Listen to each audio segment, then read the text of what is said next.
kami terima kasih buat semua yang telah Engkau kerjakan. Kami terharu, kami terkagum, kami terpesona buat semua pekerjaan Tuhan dalam hidup kami, buat semua pekerjaan Tuhan dalam gereja ini.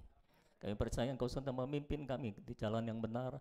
Engkau sudah menuntun kami Tuhan ke padang rumput hijau Tuhan, ke air yang tenang Tuhan.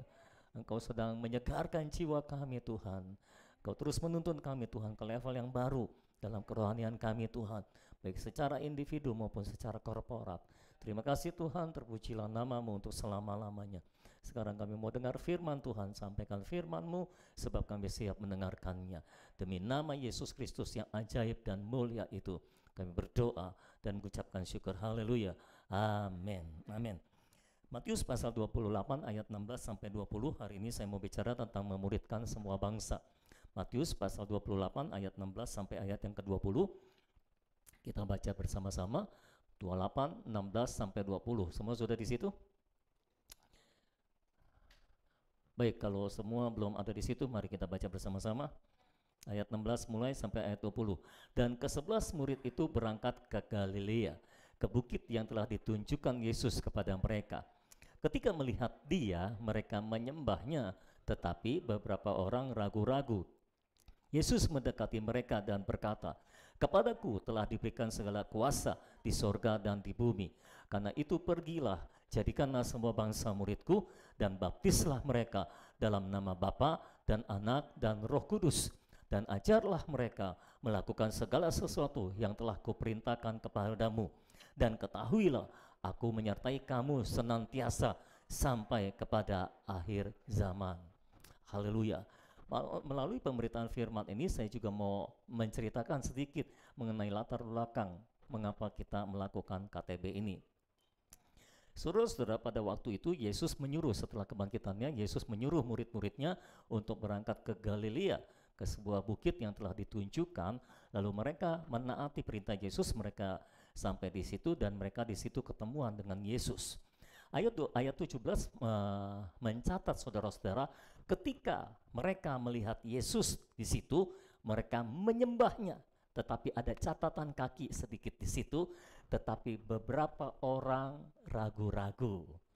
Entah mengapa, bahkan di antara murid-murid Yesus, ke-11 murid Yesus, karena yang satu sudah berkhianat dan mati bunuh diri, jadi tinggal 11, ya saudara-saudara. Di antara 11 murid Yesus pun masih terdapat beberapa orang yang ragu-ragu. Kalau dikatakan beberapa berarti bukan cuma satu, jadi cukup banyak saudara-saudara. Tetapi kalau saudara baca di dalam ayat 18-nya, Yesus mendekati mereka dan berkata, "Kepadaku telah diberikan segala kuasa di sorga dan di bumi. Karena itu pergilah, jadikanlah semua bangsa muridku dan baptislah mereka dalam nama Bapa dan Anak dan Roh Kudus." Apakah Yesus tahu bahwa ada beberapa orang di antara 11 orang itu yang masih ragu-ragu? Pasti tahu, karena Dia Maha Tahu, saudara-saudara. Tetapi di dalam menghadapi 11 murid yang beberapa orang masih ragu-ragu, Yesus tetap menyampaikan amanat agungnya. Yesus tetap memberikan perintah, "Pergilah, jadikan semua bangsa muridku dan baptislah mereka dalam nama Bapa dan Anak dan Roh Kudus." Kita berpikir ketika membaca ayat ini, saudara, apakah Yesus tidak salah memberikan sebuah perintah yang begini super luar biasa, begini super berat kepada 11 murid yang notabene-nya adalah latar belakang orang biasa, tidak ada orang istimewa di situ, saudara-saudara. Dan di antara orang-orang biasa yang kurang istimewa itu masih ada beberapa orang yang ragu-ragu. Jadi belum semua orang percaya. Tapi ketika semua orang belum percaya, ketika masih ada beberapa orang yang masih ragu-ragu, Yesus tetap memberikan perintah, "Pergi, jadikan semua bangsa muridku. Baptis mereka dalam nama Bapa dan Anak dan Roh Kudus." Ketika dalam pergumulan saya, dalam transisi gereja ini, saya bergumul di hadapan Tuhan dan bertanya di hadapan Tuhan, "Tuhan, apa yang harus aku lakukan? Apa yang Tuhan kehendaki untuk saya lakukan? Kemana harus dibawa gereja ini? Saya harus bawa kemana gereja ini? Tolong tunjukkan jalan dan kebenaran dan hidup dalam kehidupan saya. Kemana saya harus membawa gereja ini? Satu kata yang Tuhan berikan dalam hidup saya, satu kata yang Tuhan berikan kepada saya pada waktu itu, pemuritan. Muridkan, pemuritan. Lakukan pemuritan. Dan ketika saya mendengar kata itu, saya terus menggumulinya. Iya Tuhan, pemuritan sih pemuritan, tapi bagaimana caranya? Apa yang harus diajarkan? Gimana caranya? Pemuritannya kayak gimana maksudnya? Selama ini semua juga sudah pemuritan, tapi pemuritan yang kayak bagaimana? Dalam perkembangannya saya mendapatkan tambahan dari kata pemuritan, yaitu pemuritan yang berlipat ganda. Ditambahkan yang berlipat gandanya. Maksudnya apa pemuritan yang berlipat ganda? Artinya semua yang sudah dimuridkan harus memuridkan lagi. Supaya pemuritannya jadi berlipat ganda. Jadi semua yang dimuridkan harus memuridkan lagi. Jadi semua akan dimuridkan dan memuridkan. Sejak saat itu saya mengerti maksud Tuhan bahwa saya harus memuridkan semua jemaat yang ada di tempat ini, dan mereka semua harus jadi murid, dan bukan hanya mereka semua harus menjadi murid, tapi mereka juga harus memuridkan supaya semua orang menjadi murid. Dan Yesus berkata, kepadaku telah diberikan kuasa, segala kuasa di sorga dan di bumi, karena itu pergilah jadikan semua bangsa muridku, dan baptislah mereka dalam nama Bapa dan Anak dan Roh Kudus. Ketika saya menerima perintah itu daripada Tuhan, memuridkan, jadikan semua murid Tuhan, dan suruh mereka juga memuridkan, bukan hanya dimuridkan. Iya Tuhan, tapi ini kan perkara sulit. Saya mengenal jemaat yang Tuhan percayakan kepada saya. Mereka mau dimuridkan aja sebuah pergumulan. Apalagi kalau mereka disuruh memuridkan lagi, itu pergumulan tambahan saudara-saudara. Jadi bagaimana caranya? Bagaimana mungkin? Tapi puji Tuhan, Tuhan memberikan anugerah kepada saya untuk kalau menerima perintah Tuhan, saya nggak fokus kepada hal-hal yang sulitnya. Saya nggak fokus pada halangan dan rintangan yang akan muncul, tapi saya fokus bagaimana bisa melaksanakannya, bagaimana bisa mengeksekusi perintah Tuhan ini, saudara-saudara. Jadi itu yang saya pergumulan, saya pergumulkan selama berbulan-bulan. Saya terus bergumulkan bagaimana caranya memuridkannya, apa yang harus saya ajarkan kepada mereka, saudara-saudara. Lalu saudara-saudara, saya sempat sharing kepada beberapa orang, dan beberapa orang meresponi dengan baik, beberapa orang meresponi kurang baik. Ya, tapi puji Tuhan saudara-saudara, sama saja. Dan akhirnya ketika saya lempar kepada beberapa orang apa yang saya mau lakukan, saudara-saudara, ada beberapa orang yang percaya fix dan meresponi, tambah berkobar. Tetapi ada orang juga yang ragu-ragu, saudara, karena nggak tahu maksudnya apa nih, belum ada bayangan, saudara-saudara. Akhirnya dalam perjalanan berikutnya, saudara-saudara, memang masih ada keraguan. Saya sendiri belum tahu jalannya sejelas-jelasnya. Saya hanya tahu saya harus memuridkan orang, dan mereka yang dimuridkan harus memuridkan lagi. Saya hanya tahu itu, saudara-saudara. Dan saya terus bergumul bagaimana caranya. Dan pertanyaan terbesarnya adalah bagaimana cara memulainya. Karena kita sudah ada di sini bertahun-tahun, dan kita sudah ada beberapa program pada waktu itu, saudara-saudara. Nah, bagaimana memulainya? Ini pasti butuh transisi, ini pasti memulai sesuatu yang baru. Makanya sejak awal saya sudah berkata kepada semua saudara, khususnya para pengerja, saya mau runtuhkan bangunan lama, saya mau bangun bangunan baru. Jadi mau nggak mau saudara harus runtuhkan bangunan lama dan kita bangun bangunan yang baru. Puji Tuhan, sekarang saya mulai melihat bangunan yang baru itu. Ya saudara-saudara, dan itu sebabnya saudara-saudara saya bergumul dari mana memulainya, bagaimana memulainya. Dan saya ingat bagaimana Yesus memilih murid-murid dalam Lukas pasal 6 ayat 12 sampai 16. Begini bunyinya, Pada waktu itu pergilah Yesus ke bukit untuk berdoa, dan semalam-malaman ia berdoa kepada Allah. Lukas 6 ayat 12. Sebelum Yesus memanggil dan memilih murid-murid, dia berdoa semalam-malaman kepada Allah. Ketika hari siang, ia memanggil murid-muridnya kepadanya, lalu memilih dari antara mereka 12 orang yang disebutnya rasul. Perhatikan yang dipilihnya Simon, yang juga diberi namanya Petrus, dan Andreas saudara Simon, Yakobus dan Yohanes, Filipius dan Bartolomeus, Matius dan Thomas, Yakobus anak Alfeus, dan Simon yang disebut orang Zelot, Yudas anak Yakobus, dan Yudas Iskariot yang kemudian menjadi pengkhianat. Ketika membaca ayat ini, saudara-saudara, Yesus berdoa semalam-malaman sebelum dia memilih para murid, saudara-saudara. Saya pikir kalau Yesus berdoa semalam-malaman untuk memilih para murid, pasti murid yang dipilihnya ini jos. Pasti orang-orang hebat nih, saudara.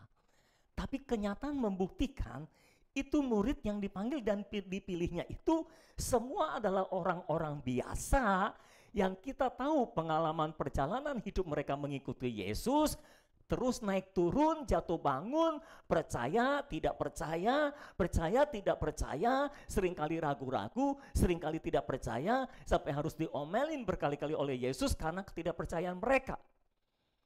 Dan itulah, dari situlah Yesus memulai.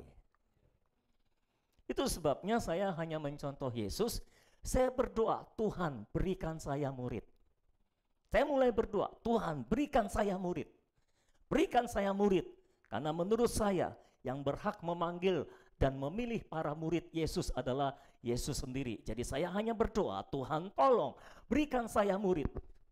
Berikan saya murid Tuhan. Berikan saya murid. Saya doa terus-menerus seperti itu, berikan saya murid yang nanti mereka akan bisa memuridkan lagi.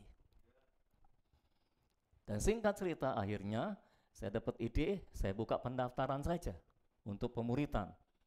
Siapa yang mendaftar, itulah yang dipanggil dan dipilih oleh Tuhan untuk menjadi murid saya, yang akan saya muridkan, yang kemudian akan memuridkan orang lain lagi.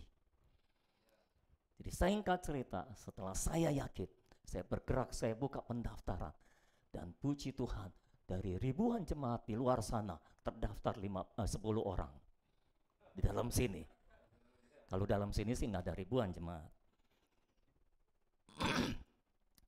Terdaftar 10 orang. Dan kalau boleh saya terus terang lagi, ketika saya melihat 10 orang yang mendaftar, Tuhan, inikah yang harus dimuridkan?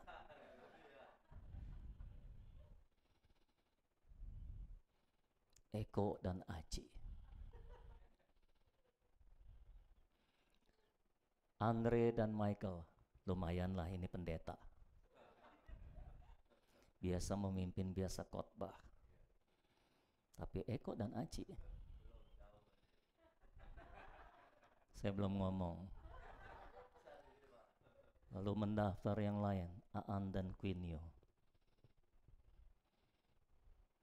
Lalu mendaftar yang lain, Nurtina, Sirgar, Tri Yuliana. Lalu mendaftar yang lain, Antoni. Tuhan, inikah?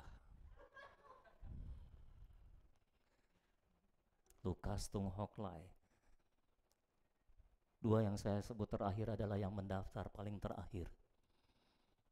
Dan yang mendaftar paling terakhir di tengah jalan mengundurkan diri.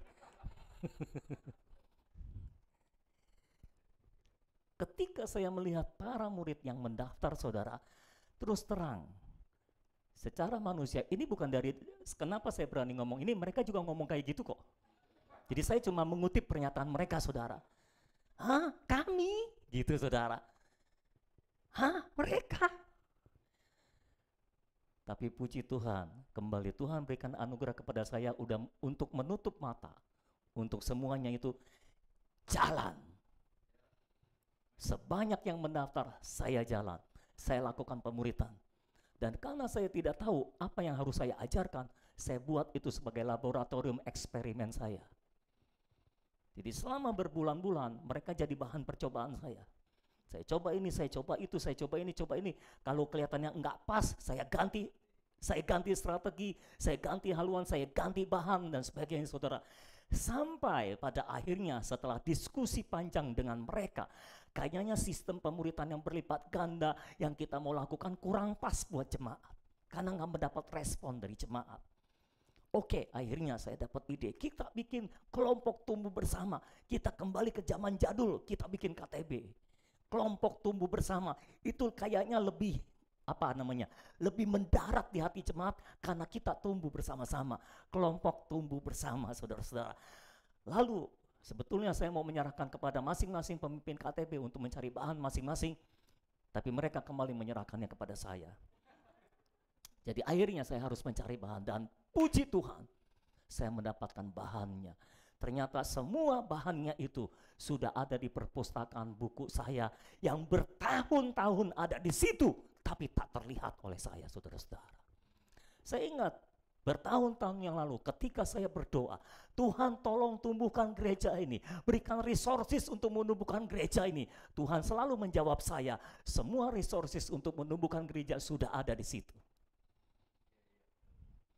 Dan sekarang saya baru paham maksudnya. Semua resources untuk menumbuhkan gereja sudah ada di situ. Memang sudah ada di situ, cuma tak terlihat oleh saya selama ini. Ketika saya mencari bahan KTB, saya menemukan sebuah buku yang ketika saya melihat isinya, dalam hati saya langsung, ini dia yang saya cari. Dan itu sebabnya saya memakai buku itu untuk bahan KTB.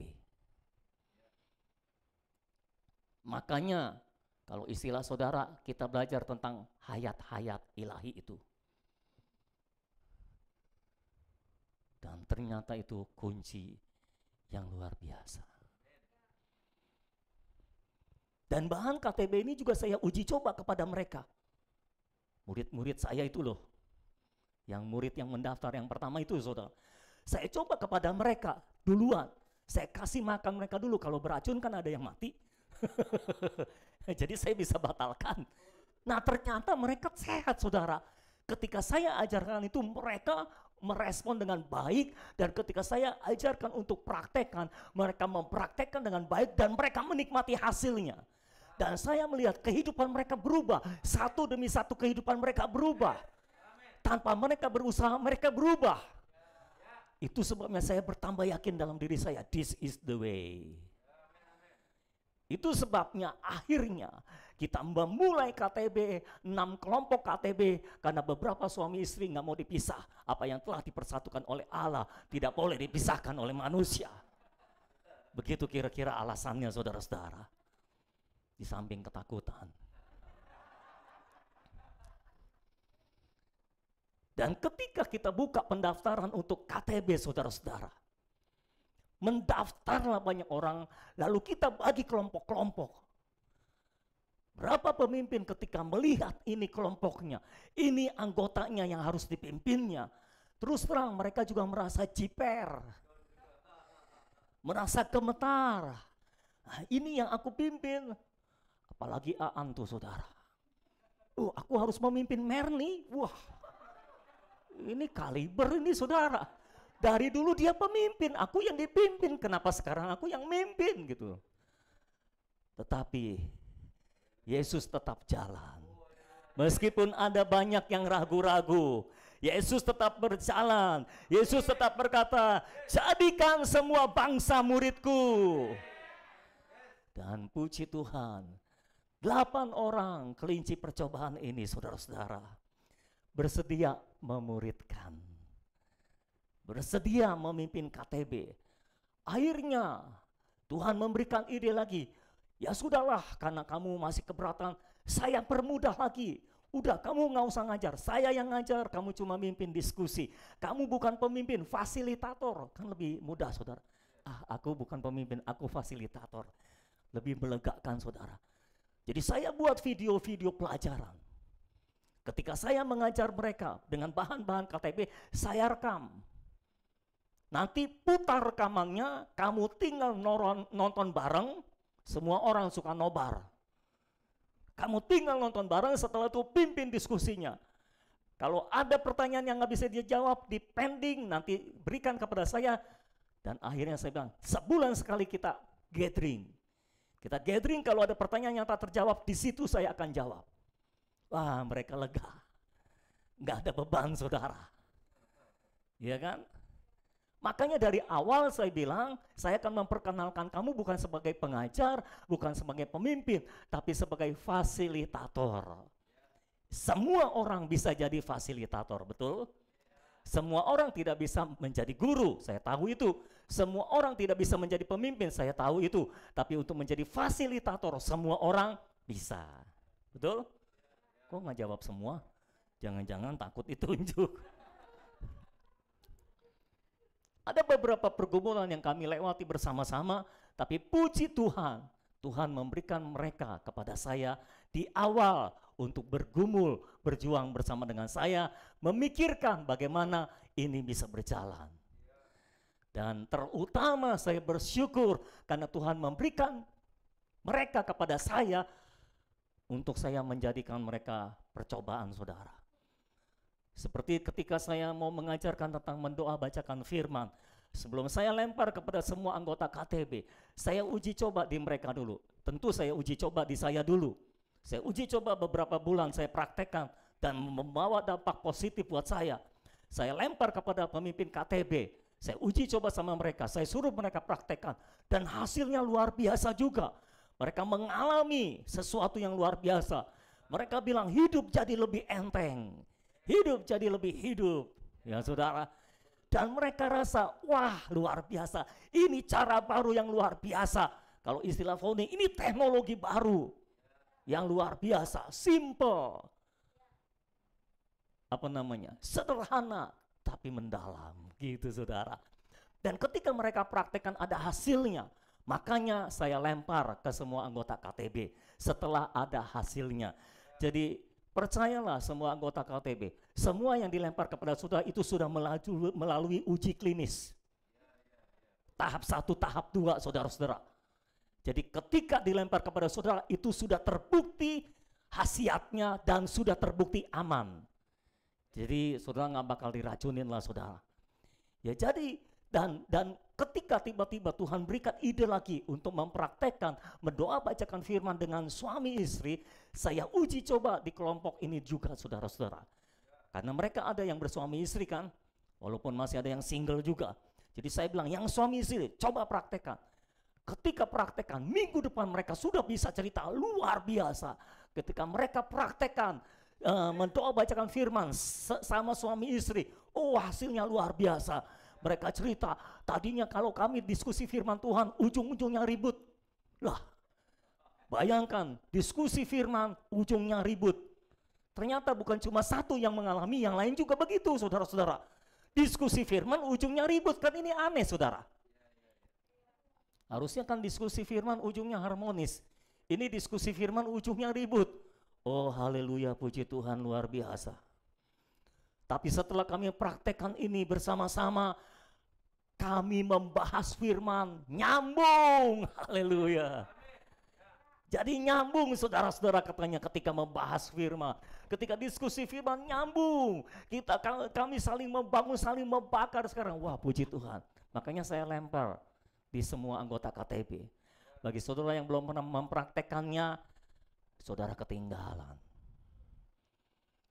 Sayang sekali, saudara nggak menikmati hasilnya. Julian Rudolf sudah mempraktekkan dan sudah menikmati hasilnya, saudara-saudara. Jadi saya jalan, kenapa? Pendekatan awalnya adalah saya tidak percaya pada kemampuan saya, iya. Saya tidak percaya pada kemampuan murid-murid saya, iya. Mereka juga nggak percaya kok sama diri mereka sendiri. Tetapi satu hal yang saya yakini, saya percaya kepada kuasa Tuhan. Yesus berkata, kepadaku telah diberikan segala kuasa di sorga dan di bumi. Karena itu pergilah. Mengapa kita pergi? Karena kepada Yesus telah diberikan segala kuasa di sorga dan di bumi. Dan ujung ayatnya di dalam ayat 20, dan ketahuilah aku yang telah menerima semua kuasa di sorga dan di bumi itu menyertai kamu senantiasa sampai kepada akhir zaman. Jadi keberhasilan pemuridan itu tidak terletak di tangan kita, saudara-saudara. Keberhasilan pemuritan ini tidak terletak di tangan para pemimpin KTB, bahkan di tangan saya sebagai pemimpin teratas, tidak.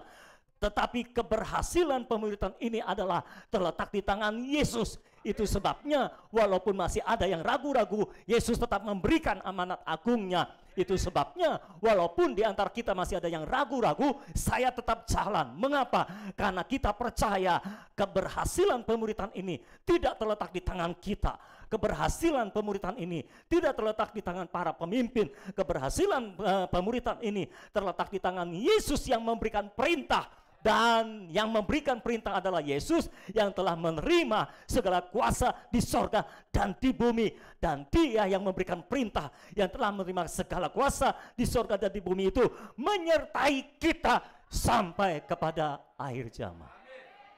Itu jaminan keberhasilan. Haleluya. Itu sebabnya sejak awal saya berpesan kepada para pemimpin KTB, jangan pernah mengandalkan kemampuanmu sendiri. Jangan pernah mengandalkan kekuatanmu sendiri. Kita mengandalkan kekuatan Tuhan. Kita cuma melakukan bagian kita dan selebihnya biarkan Tuhan yang bekerja. Dan puji Tuhan, mereka cukup nurut, mereka mempraktekkan apa yang saya ajarkan. Dan mereka bergantung pada kuasa Tuhan untuk memimpin jemaat dalam KTB mereka. Dan dari minggu ke minggu ketika mereka memimpin KTB, saya suruh mereka buat laporan di grup. Jadi saya bisa mengawasi jalannya KTB dari laporan yang mereka berikan. Jadi saya tahu apa yang terjadi di KTB, saudara-saudara. Dan itu sebabnya, saudara, dari minggu ke minggu, awal-awal memang agak membuat frustrasi, saudara. Karena laporannya masih banyak penentangan sana sini, saudara-saudara. Wah, ada yang nentang, ada yang diam aja, saudara-saudara. Pokoknya banyaklah responnya gini gitu, saudara. Enggak positif. Saya bilang, tenang, biarkan Tuhan yang bekerja. Saya bilang, ini pewahyuan Tuhan. Kita tabur saja benih, nanti Tuhan yang menumbuhkan. Kita nggak tahu kapan itu akan terjadi, tapi satu titik akan terjadi terobosan. Satu titik Roh sendiri yang akan mewahyukan semuanya ini kepada mereka. Dan benar, saudara, lewat laporan KTB saya mulai melihat satu titik, satu KTB mengalami terobosan. Wah, laporannya gegap gempita, laporannya penuh dengan kehidupan, luar biasa. Terus berikutnya satu KTB lagi ada perkembangan. Satu KTB lagi ada perkembangan. Wah, kami bersuka cita. Mereka bilang, benar-benar loh Tuhan yang bekerja. Tiba-tiba kok pada berubah. Tiba-tiba yang ini ngalami ini, yang itu ngalamin itu. Tiba-tiba semuanya terjadi. Begitu saja secara tiba-tiba. Apa yang kami lakukan? Kami cuma mendoakan supaya Roh Kudus bekerja di tengah-tengah KTB yang sedang berlangsung. Biar kehidupan Allah mengalir, Roh Kudus bekerja, mewahyukan firman-Nya kepada setiap orang yang ada dalam KTB. Apakah sudah berhasil 100%? Pasti tidak. Pasti belum, saudara-saudara. Lalu mengapa semua diluluskan? Karena saya percaya hanya masalah waktu Tuhan akan bekerja meluluskan semuanya. Jadi secara profetis saya meluluskan dulu, nanti Tuhan yang akan meluluskan saudara untuk naik ke level berikutnya. Dalam pemikiran sederhana saya adalah, pokoknya saya tabur firman terus, nanti Roh Kudus yang akan mewahyukan. Dalam pemburitan yang saya pimpin, saudara-saudara, itu terjadi. Awal-awal saya mengajar mereka hidup dalam roh, makan hati juga, saudara-saudara. Mereka nggak ngerti-ngerti juga. Udah dikasih contoh bolak-balik nggak ngerti-ngerti juga. Udah tanya bolak-balik, dijawab bolak-balik nggak ngerti-ngerti juga. Satu titik, saudara-saudara, ada yang mengalami, yang lain juga mengalami. Lalu satu titik ada seorang yang bilang, begitu toh hidup dalam roh, kalau begini mah harus dikejar. Ini pewahyuan. Saya langsung berikan contoh kepada para pemimpin KTB itu. Ini contoh Biarkan saja kita membagi firman, menabur firman, satu titik ada orang yang diwahyukan oleh Tuhan. Sehingga mereka akhirnya, begitu toh, hidup dalam roh begitu toh. Wah, ini mah mantap, ini harus dikejar. Artinya mereka sudah nangkap pewahyuannya. Kalau orang sudah diwahyukan, sudah menangkap pewahyuannya, mereka dengan sendirinya akan dengan segenap hati mengejarnya, mempraktekannya. Dan ketika dipraktekkan betul-betul, segala sesuatu yang ilahi terjadi. Kalau boleh membandingkan, beberapa orang membandingkan, dan saudara selalu menggoda saya untuk membandingkan. Apa yang dulu kita cita-citakan, kita deklarasikan, tidak terterobos, sekarang terterobos. Kalau boleh pinjam istilah Nurtina tadi, dulu Dep mengajarkan, oh haleluya, 10 juta, haleluya. Saya deklarasi, nggak nembus-nembus. Ya Tuhan, saya salah Tuhan.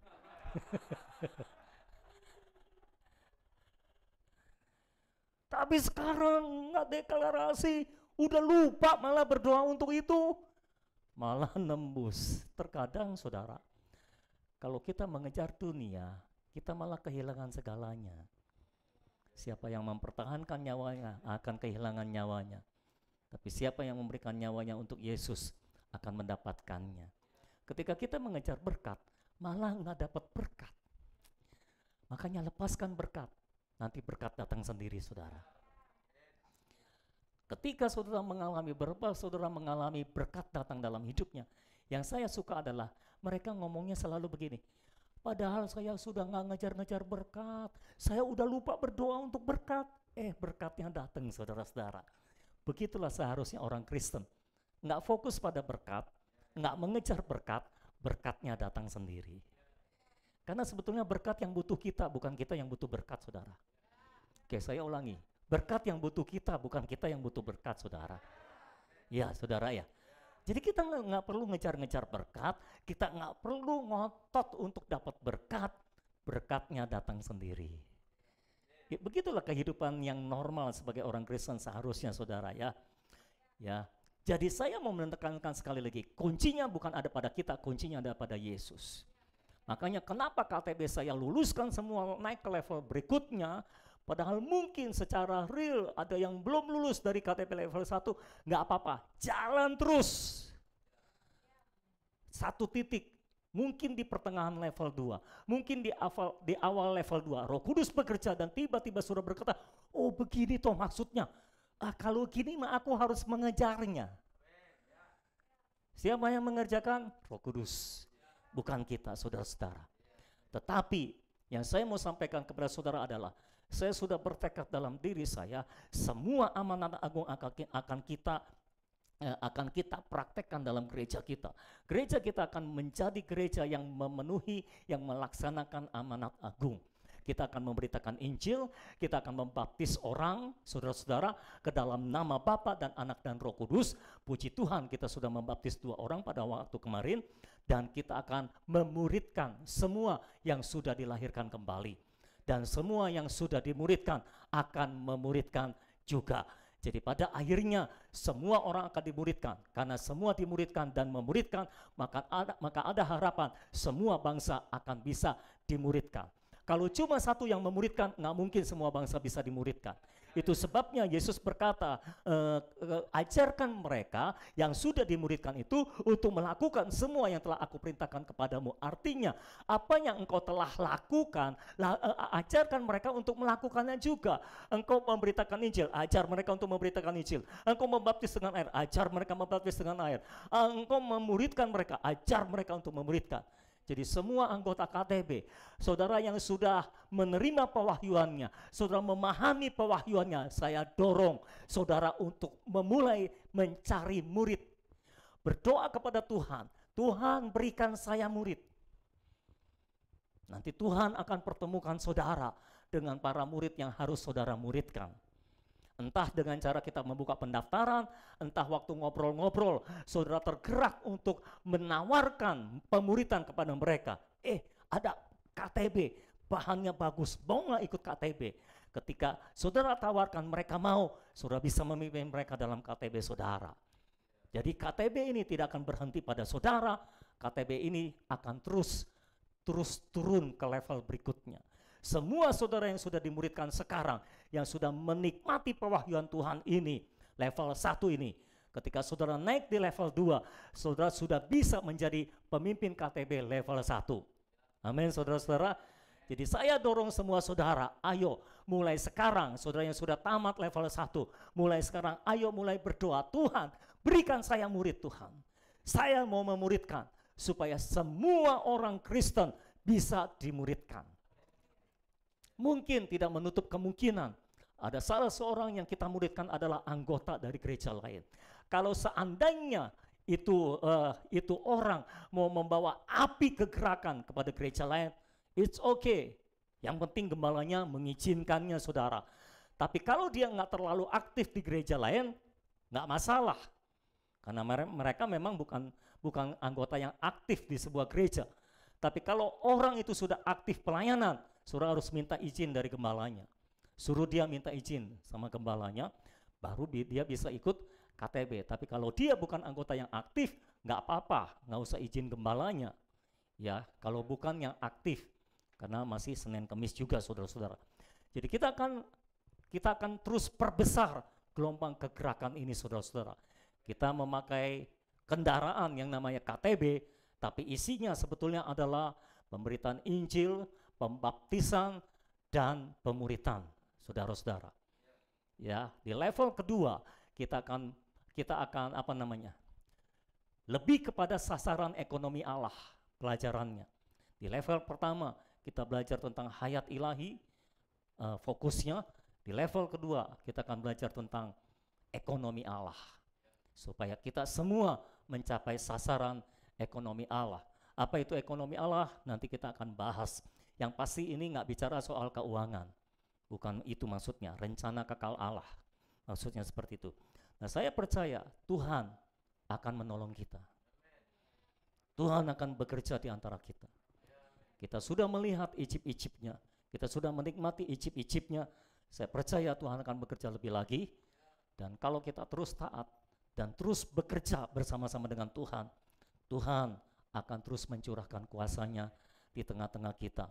Sehingga berbagai hal yang ilahi boleh terjadi di tengah-tengah kita, saudara-saudara.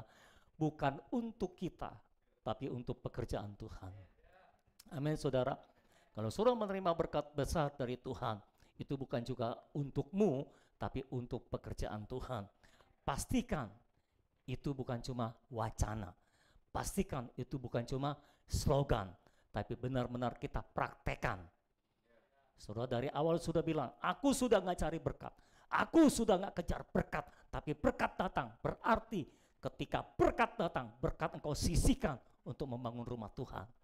Bukan untuk bersenang-senang dan berfoya-foya dalam kehidupan. Amin. Karena saya percaya ketika kita terus hidup di dalam roh, kita nggak suka lagi hidup secara duniawi. Kita nggak suka lagi dengan kesenangan-kesenangan dunia. Bukan berarti saudara nggak boleh piknik, silakan piknik, tapi jangan sering-sering. Apalagi masih pandemi. Ya saudara, boleh sekali-sekali, tapi selebihnya berkat itu saudara sisihkan untuk membangun rumah Tuhan. Mengapa kita perlu menyisihkan berkat kita untuk membangun rumah Tuhan? Karena kita perlu membangun rumah Tuhan. Obsesi saya nanti kita membangun gereja yang banyak ruang-ruang kelasnya saudara.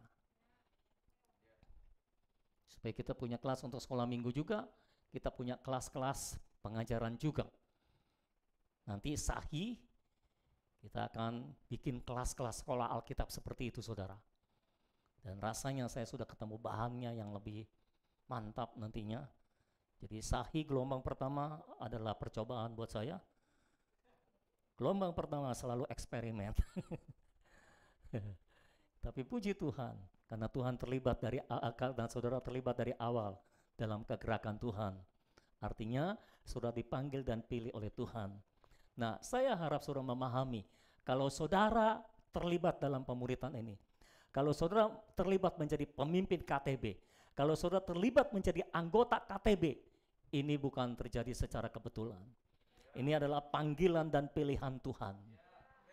Saudara telah dipanggil dan dipilih oleh Tuhan untuk masuk di dalamnya, untuk menjadi murid Tuhan. Tapi jangan lupa, Yesus juga berkata, banyak yang terpanggil tapi sedikit yang terpilih. Saudara-saudara, beberapa mungkin akan gugur, tapi saya harap semua tumbuh bersama. Saya harap semua akan lulus, semua akan tumbuh bersama, saudara-saudara. Dan Tuhan juga berkata, yang terdahulu bisa jadi terkemudian, yang terkemudian bisa jadi yang terdahulu. Itu akan terjadi. Yang terdahulu akan menjadi terkemudian, yang terkemudian akan menjadi terdahulu. Tapi saya harap kita semua ada pada posisi yang sama, ada pada fungsi yang bekerja dengan baik, sehingga kita semua bisa bergerak bersama-sama, berfungsi bersama-sama, bertumbuh bersama-sama, dan maju bersama-sama menyelesaikan pekerjaan Tuhan. Amin, saudara. Dulu saya punya obsesi untuk menjadi pendeta besar, yang KKR di lapangan-lapangan, di stadion-stadion, dengan KKR kesemuan ilahi dan sebagainya. Sekarang saya punya obsesi untuk menyelesaikan pekerjaan Tuhan di tempat ini, untuk memuridkan semua orang yang ada di tempat ini, dan saya punya komitmen dalam diri saya, semua orang yang lewat kehidupan saya berdoa supaya mereka lahir baru dan mereka dibaptis. Ya saudara, dan saya harap saudara mulai punya komitmen itu juga. Dan pada akhirnya kita akan memobilisasi jemaat untuk memberitakan Injil, untuk membaptis dengan air, dan untuk memuridkan semuanya. Puji Tuhan untuk semuanya, dan kita percaya Tuhan akan bekerja di tengah-tengah kita. Ya saudara, puji Tuhan. Selamat siang semuanya, yang di rumah selamat siang, Tuhan memberkati saudara. God bless you all.